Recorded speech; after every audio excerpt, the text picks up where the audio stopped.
Halo teman-teman, apakah suara saya sudah terdengar? Sudah. Sudah. Ya, Baik. Assalamualaikum warahmatullahi wabarakatuh.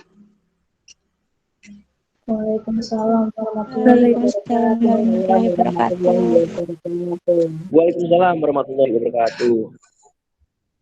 Yang terhormat Bapak Heri Sutarto, SPD, MPD, selaku dosen mata kuliah Media Pendidikan Matematika 2, yang saya cintai dan banggakan teman-teman semuanya. Alhamdulillahirrabbilalamin, segala puji bagi Allah Subhanahu wa Ta'ala yang telah senantiasa memberikan nikmat sehat dan semangat sehingga kita dapat hadir di acara webinar kali ini. Sholawat serta salam tidak lupa kita haturkan kepada Nabi akhir zaman, Nabi Muhammad SAW. Semoga kita adalah orang-orang yang kelak mendapatkan syafaat beliau di Yaumul Qiyamah nanti. Amin ya Rabbal Alamin. Perkenalkan, nama saya Latifatun Nikmah, mahasiswa Prodi Pendidikan Matematika Angkatan 2018 Universitas Negeri Semarang yang akan menjadi MC sekaligus moderator dalam acara webinar kali ini. Teman-teman, apa kabar?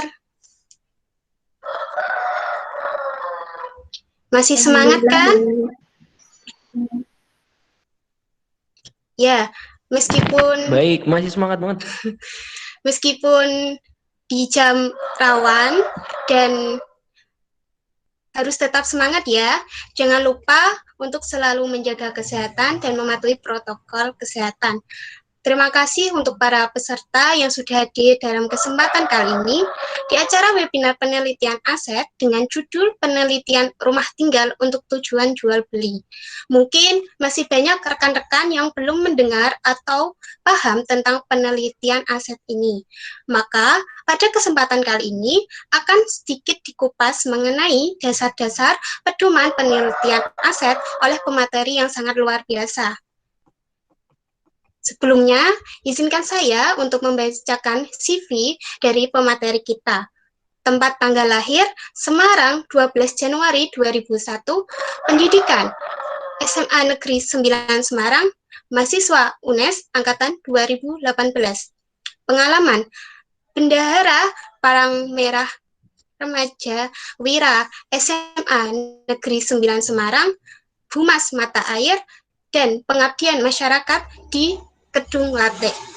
Nomor HP 085 712 032 712. Email saisarah12 student at student unes id. Oke, mari kita sambut pembicara kita, Kak Cecilia Rafika Sarah. Halo semuanya. Halo Kak. Baik, Halo. sebelum masuk ke materi, dimohon untuk seluruh peserta mengikuti aturan. Yang pertama, matikan mikrofon selama pemaparan materi. Yang kedua, diusahakan menyalakan kamera. Yang ketiga, tetap berada di ruang Google Meeting sampai dengan acara selesai. Langsung saja, waktu dan tempat saya serahkan kepada Kak Sarah. Baik, terima kasih. Assalamualaikum warahmatullahi wabarakatuh. Waalaikumsalam Waalaikumsalam warahmatullahi wabarakatuh. Selamat siang menjelang sore. Terima kasih atas kehadiran teman-teman. Di sini saya selaku pembicara dalam webinar yang berjudul penilaian rumah tinggal untuk tujuan jual beli. Sebelumnya, saya akan izin untuk share screen dulu ya teman-teman. Silahkan Kak.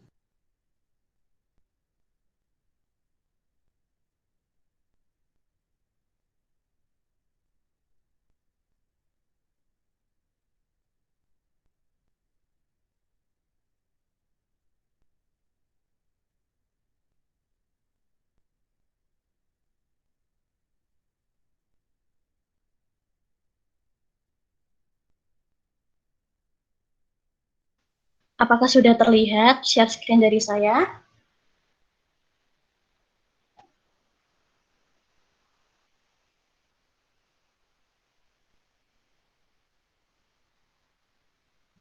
Apakah sudah terlihat, teman-teman? Sudah. Oh iya.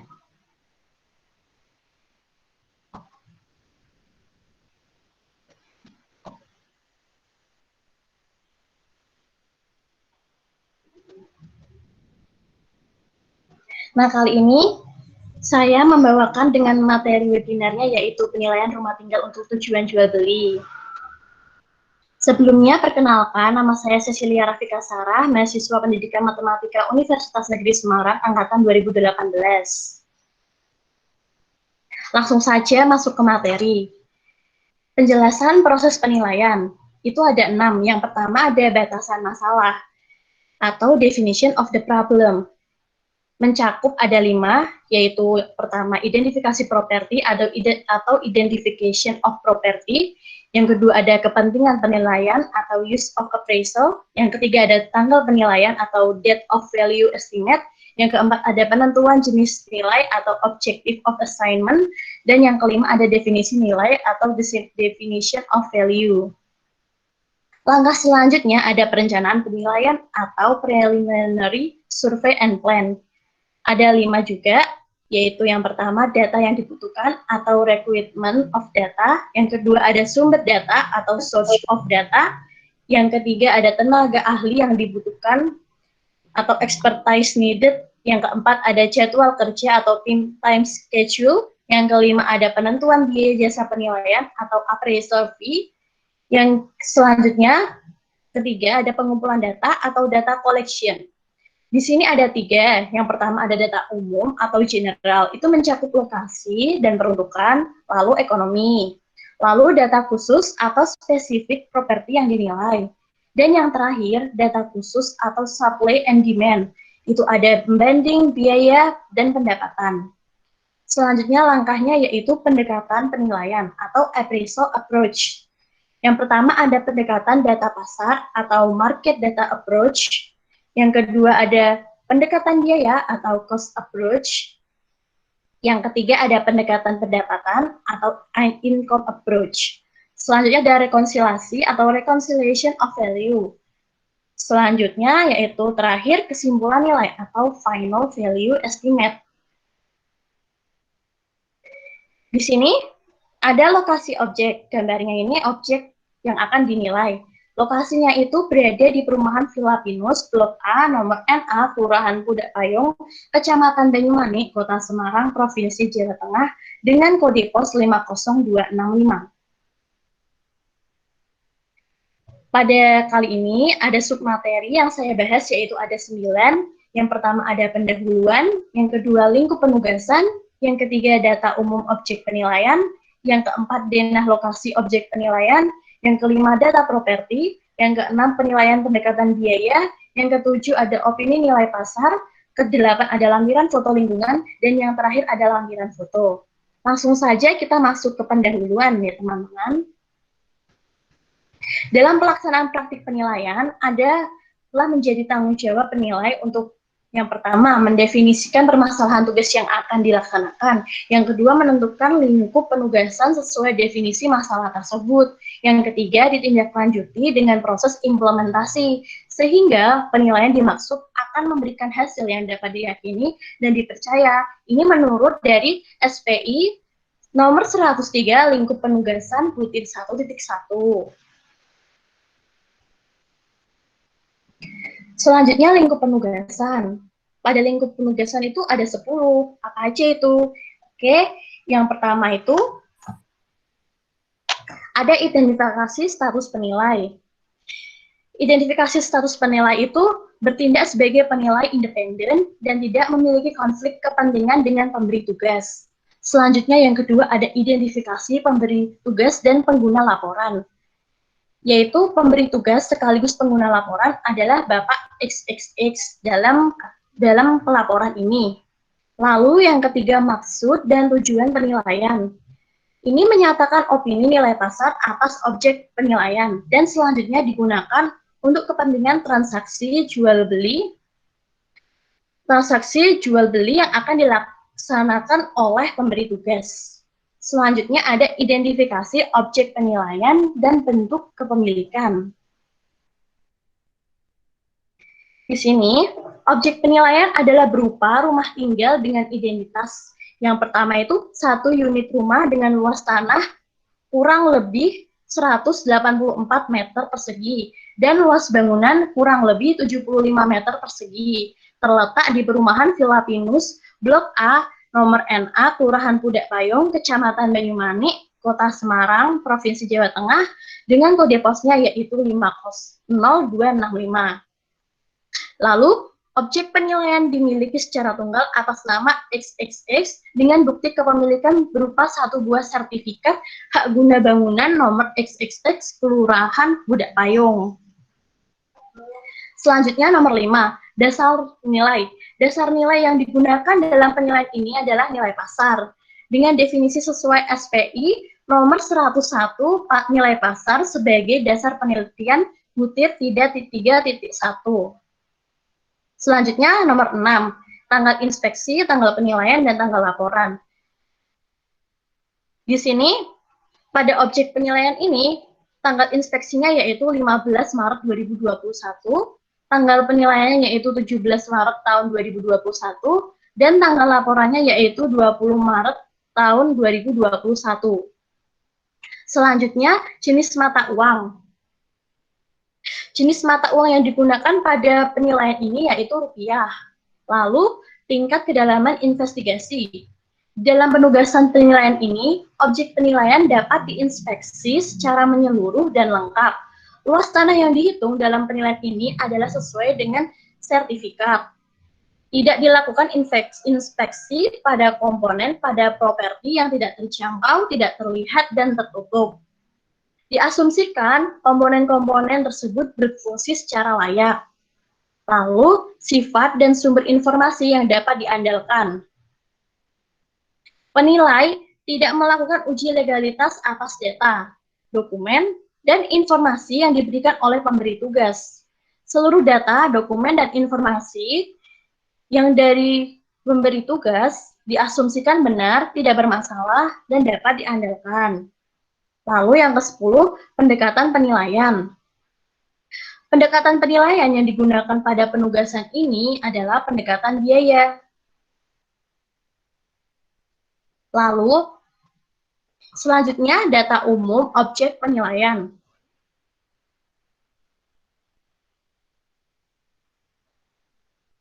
Di sini ada 2 gambar, yaitu jalan depan objek penilaian dan tampak dekat depan objek penilaian. Objek penilaian terletak di dalam kompleks perumahan Villa Pinus yang berada di sisi selatan Jalan Empu Sendok. Jarak kompleks perumahan Villa Pinus dari pusat kota Semarang atau kawasan Simpang 5 adalah kurang lebih 13,2 km. Di sini ada 2 gambar lagi, ini merupakan jalan gerbang menuju masuknya ke perumahan objek penilaian. Untuk mencapai objek penilaian, jarak antara gerbang utama masuk kompleks sampai dengan objek penilaian kurang lebihnya yaitu 150 meter. Lalu dengan lokasi objek penilaian.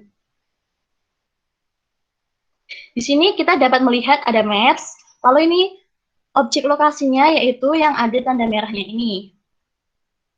Kompleks perumahan Villa Pinus merupakan salah satu kawasan perumahan yang cukup berkembang di selatan kota Semarang. Kompleks perumahan ini merupakan salah satu pengembang kawasan perumahan yang memiliki estate manajemen yang cukup baik. Secara sosiodemografis, masyarakat yang tinggal di perumahan Villa Pinus tergolong segmen ekonomi menengah, di mana sebagian besar merupakan keluarga baru atau keluarga muda yang memilih tinggal di kawasan pinggir kota Semarang karena harga yang berada di kawasan tengah kota Semarang itu tinggi sehingga relatif kurang terjangkau.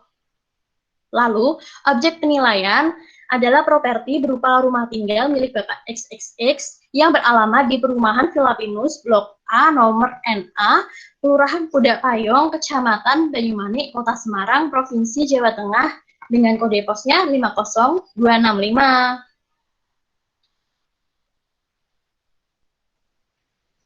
Selanjutnya ada data properti.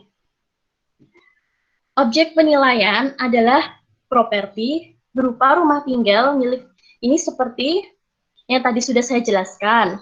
Lalu batas-batasnya itu untuk yang utara rumah tinggal, yang selatan Jalan Blok A, timur Tanah Kosong, barat Jalan Alvita Indah Raya. Akan terlihat di sini.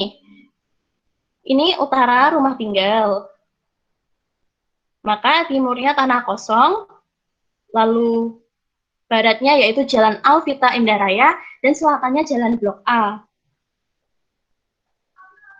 Jalan Alvita Indah Raya dan Jalan Blok A berada di depan objek penilaian yang memiliki lebar kurang lebih 8 meter dan terbuat dari paving block. Jaringan distribusi PT PLN dan telekomunikasi, baik telekom maupun sambungan internet sudah tersedia. Untuk pasokan air bersih diperoleh dari sumur arteris yang dikelola oleh kawasan perumahan sehingga sudah tersedia pada kawasan tersebut. Sarana angkutan umumnya yang tersedia yaitu ada angkutan kota, lalu taksi, dan BRT. Mudah dijumpai di sepanjang Jalan Perintis Kemerdekaan yang berjarak kurang lebihnya 1.300 meter dari objek penilaian. Tempat-tempat atau bangunan penting yang dapat digunakan sebagai petunjuk antara lain Kodam 4 di Ponorogo itu terletak di sebelah barat laut objek penilaian dengan jarak kurang lebihnya 1.300 meter.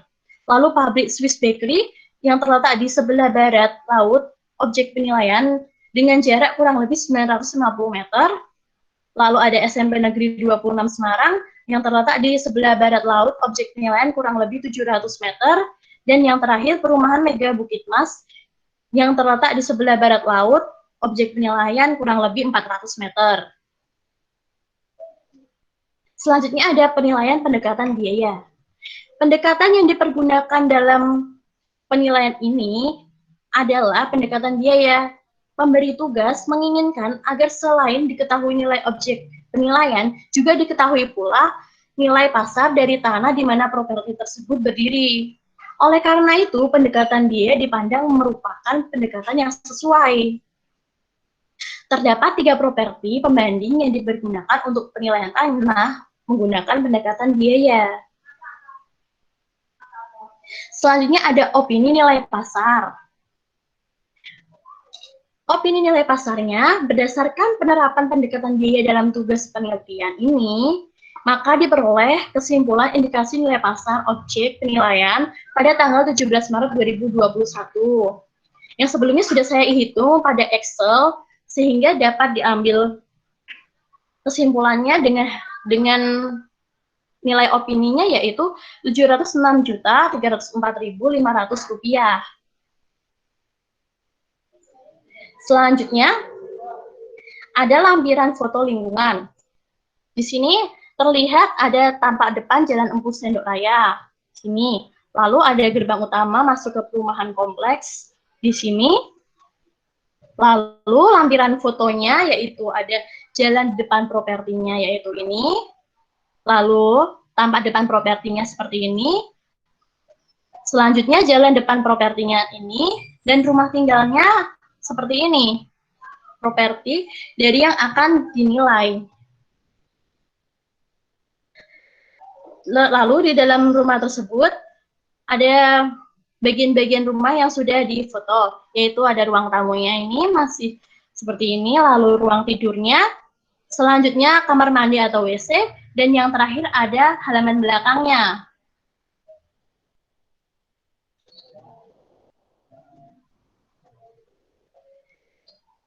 Terima kasih.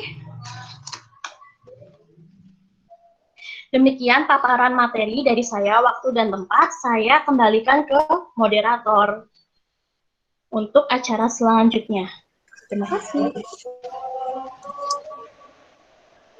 Terima kasih Kak Sarah atas materinya. Iya, sama-sama. Maaf di sini karena lagi azan salat Asya, kita tunggu setelah azan dulu ya. Ya, mungkin atau ada yang mau tanya?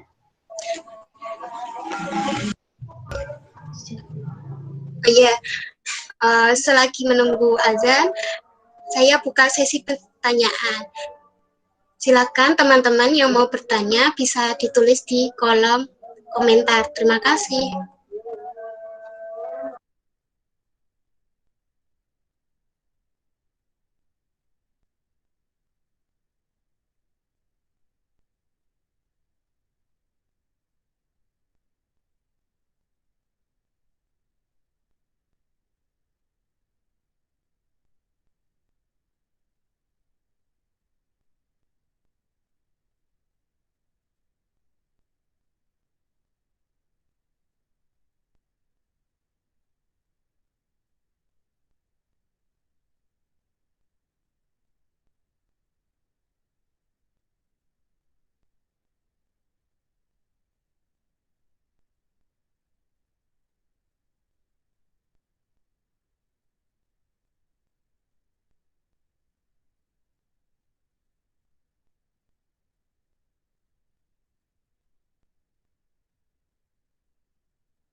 Oke teman-teman, saya lanjutkan kegiatannya. Sekarang adalah sesi pertanyaan dan ternyata di kolom komentar sudah ada banyak pertanyaan. Kita bahas satu-satu ya. Dari Kak Maidila Padia Ramah Vistara. Terima kasih Saudara Cecilia atas paparan mengenai penilaian aset. Saya ingin bertanya, apakah syarat-syarat untuk menjadi penilai profesional? Terima kasih. Mungkin dapat dijawab dulu, Kak. Baik, akan saya jawab untuk pertanyaan dari saudara Kak Maidila. Untuk menjadi syarat-syarat menjadi penilai profesional itu ada 6. Untuk yang pertama itu tahu, penilai harus tahu teori penilaian, kompetensi tinggi dalam praktek, peraturan-peraturan yang terkait dengan tugas penilaian, pengetahuan-pengetahuan yang menunjang tugas penilaian, dan pemahaman standar penilaian. Lalu yang kedua, ada taat. Penilai harus mempunyai kode etik yang membatasi sejauh mana penilai melakukan yang boleh dan yang tidak boleh. Lalu yang ketiga ada tanggung jawab. Tanggung jawab, seorang penilai harus tanggung jawab kepada Tuhan, negara, dan bangsa, pengguna jasa, sesama profesi, dan dengan keluarga. Selanjutnya yang keempat ada tekun. Terus menerus dan berkesinambungan menjalankan profesi ini dan selalu mengembangkan pengetahuan sebagaimana mestinya.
Baik teman-teman, untuk Kak Sarah, apakah di sana azannya sudah selesai?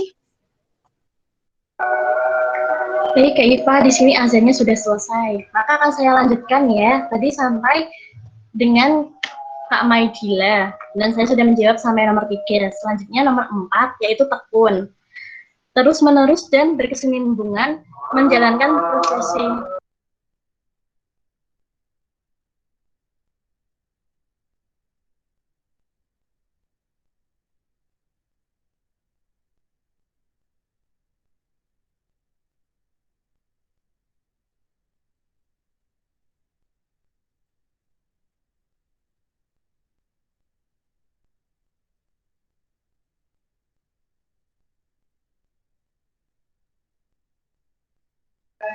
Baik, selanjutnya yang keempat, tekun.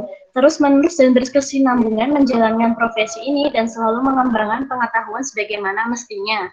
Lalu yang kelima, tertib. Kesanggupan penilai mengorganisir diri dengan komitmen terhadap waktu, penampilan sehari-hari yang wajar, komitmen pada tugas. Dan yang terakhir, yaitu 6, teliti. Seorang penilai harus mempunyai tingkat kompetensi dan ketelitian yang tinggi agar hasil kerjanya optimal. Terima kasih. Apakah sudah cukup?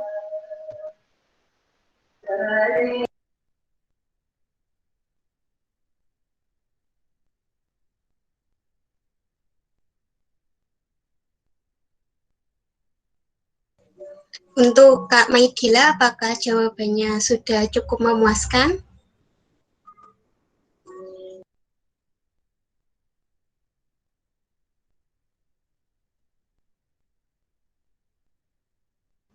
Oke, untuk mempersingkat waktu, kita lanjut ke pertanyaan kedua dari Melania Sintarinawati. Pada slide 3 ada batasan masalah. Bisa tolong jelaskan masing-masing poinnya, Kak? Terima kasih. Baik, tadi pada slide 3 ada batasan masalah. Lalu, saya akan menjelaskan poin-poinnya. Ada 5 tadi. Yang pertama itu ada identifikasi properti atau identification of property. Penilai sebelum melaksanakan proses penilaian terlebih dahulu harus mengetahui informasi awal objek penilaian. Informasi-informasi itu antara lain seperti luas tanah, luas bangunan, jenis properti atau rumah tinggal, gudang atau lainnya, dan alamat objek penilaian. Lalu yang kedua ada kepentingan penilaian atau use of appraisal. Penilai sebelum melaksanakan proses penilaian terlebih dahulu harus mengetahui kepentingan atas penilaian yang dilakukan. Misalkan penjaminan hutang, lelang, atau jual beli, dan lain-lainnya, masih banyak. Lalu yang selanjutnya, yang ketiga itu tanggal penilaian atau date of value estimate. Penilai sebelum melaksanakan proses penilaian terlebih dahulu harus menentukan jadwal dilaksanakan inspeksi dan penilaian di objek penilaian. Lalu yang keempat, penentuan jenis nilai atau objective of assignment. Penilai sebelum melaksanakan proses penilaian terlebih dahulu harus mengetahui tujuan penilaian, sehingga penilai bisa menentukan jenis nilai yang digunakan. Jenis nilai ini ada nilai pasar, nilai investasi, nilai dalam penggunaan, dan lain-lainnya. Lalu yang kelima ada definisi nilai atau definition of value. Setelah penilai mengetahui keempat hal tadi, maka penilai dapat melaksanakan proses penilaian yang sesuai dengan definisi dari jenis nilai yang akan digunakan. Sudah cukup? Bagaimana untuk saudara Melania? Sudah, Kak. Terima kasih. Ya, sama-sama.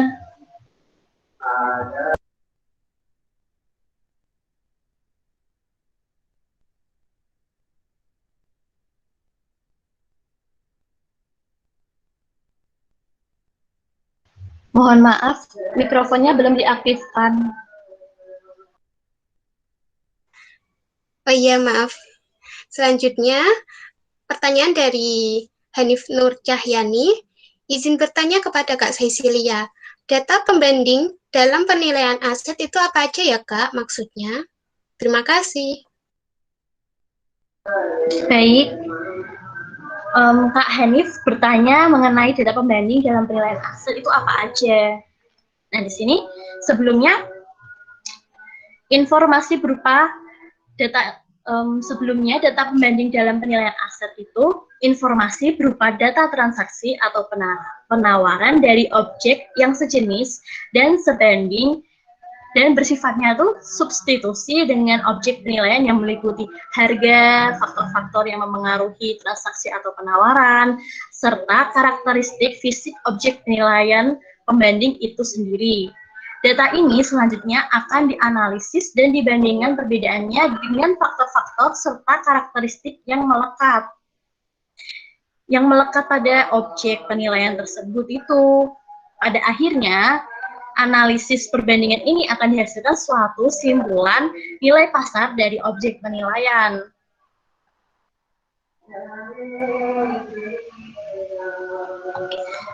Sudah cukup untuk saudara Kak Hanif.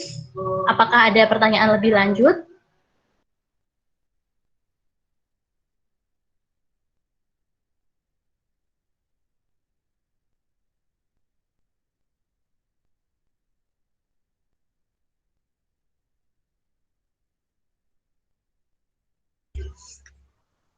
Mungkin Kak Hanif baru keluar dari room meeting.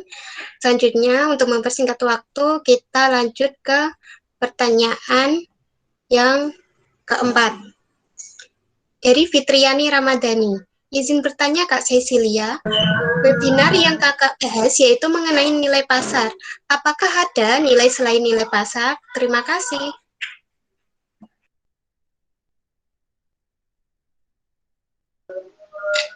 Baik, selain nilai pasar, ada nilai-nilai lain. Yaitu ada 9. Untuk yang pertama tadi kan nilai pasar. Itu penggunaannya untuk penjaminan hutang. Lalu ada nilai dalam penggunaan, merupakan nilai yang dimiliki oleh suatu properti tertentu bagi penggunaan tertentu untuk seorang pengguna tertentu oleh nilai yang diberikan oleh properti tertentu kepada badan usaha di mana properti tersebut merupakan bagian dari badan usaha tanpa memperdulikannya penggunaan terbaik dan tertinggi dari properti tersebut. Penggunaannya yaitu laporan keuangan.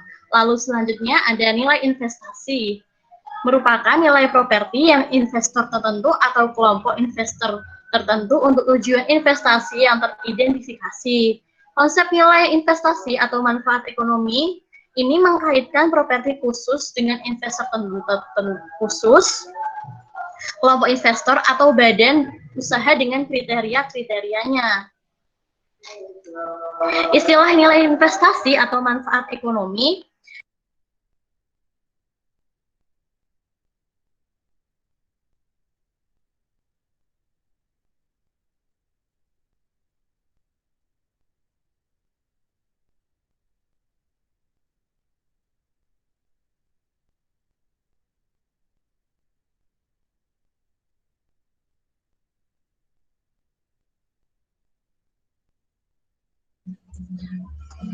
Maaf Kak, mikrofonnya ya. Oh iya, oke, aku ulangin ya. Pada nilai pasar ada nilai selain nilai pasar, yaitu nilai dalam penggunaan. Ini digunakan untuk laporan keuangan. Lalu ada nilai investasi, penggunaannya itu untuk investasi yang akan dilaksanakan. Lalu nilai bisnis, penggunaannya yaitu nilai untuk investasi yang sudah berjalan. Lalu nilai asuransi, nilai untuk tujuan asuransi. Lalu yang keenam itu ada nilai kena pajak. Pada ini, contoh penggunaannya yaitu nilai untuk tujuan pajak. Selanjutnya ada nilai sisa, penggunaannya nilai untuk barang rosok.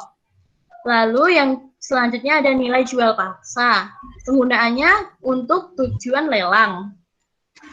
Dan yang terakhir nilai khusus. pada nilai khusus ini penggunaannya itu interest dengan penggunaannya. Jadi nilai dengan interest penggunaannya gitu.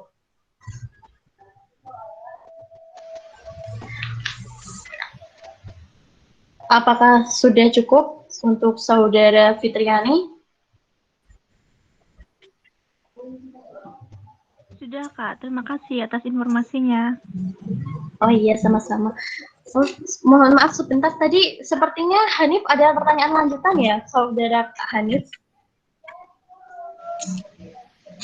Oh iya, dari Hanif Nur Cahyani. Terima kasih jawabannya. Namun saya akan bertanya lagi tentang sifat substitusi dalam penilaian aset itu seperti apa ya, Kak? Terima kasih. Oke, langsung saja. Sifat substitusi dalam penilaian aset itu pada prinsipnya orang tidak akan membayar lebih terhadap properti yang sama selama ada properti pengganti. Contohnya itu pada prinsipnya orang akan lebih memilih untuk membeli properti dengan harga yang lebih murah pada kondisi properti yang sama. Properti dalam suatu deret di mana kondisinya sama, maka properti dengan nilai paling rendah akan cepat terjualnya. Sudah? Apakah ada pertanyaan lagi untuk Saudara Kak Hanif dengan Saudara Fitriani?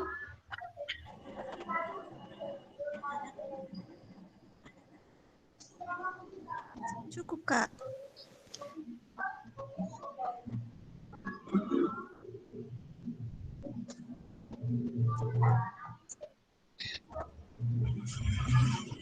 Baik, untuk mempersingkat waktu, kita lanjut ke pertanyaan yang kelima ya, dari Kak Sofiana Nurwijayanti.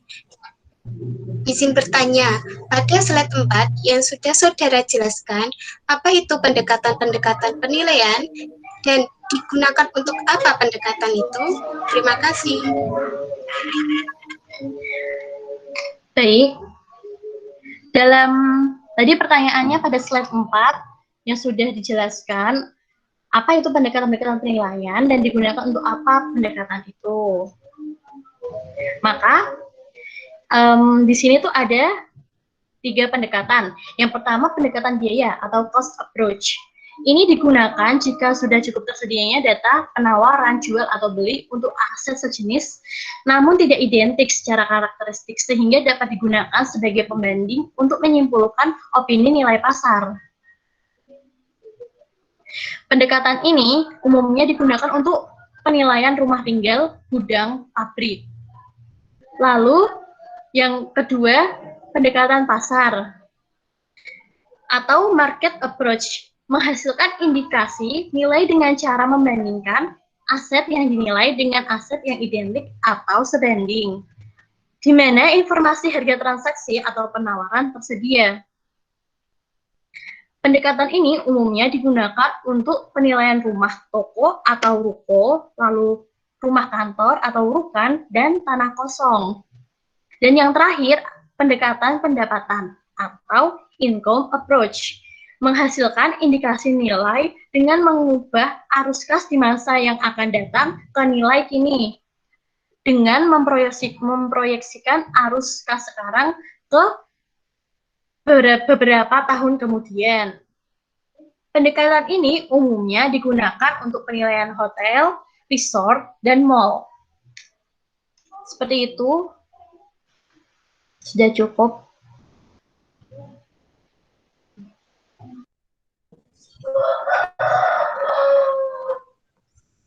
Saya rasa cukup untuk sesi tanya jawab. Terima kasih teman-teman yang sudah memberikan pertanyaan.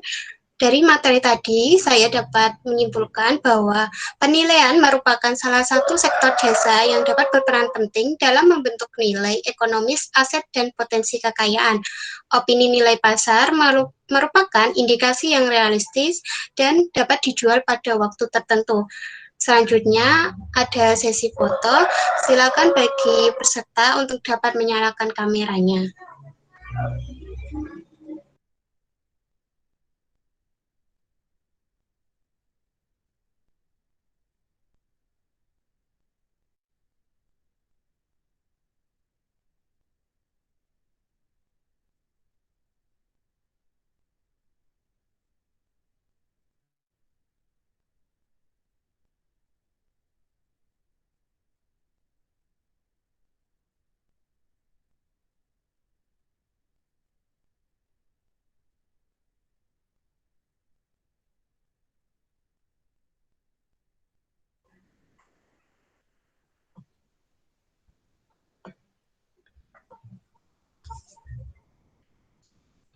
Oke, saya hitung ya.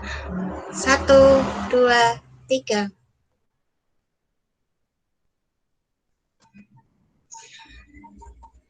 Demikian serangkaian acara pada siang hari ini.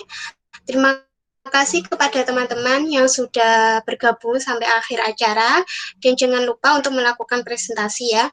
Saya selaku moderator dan MC pamit undur diri.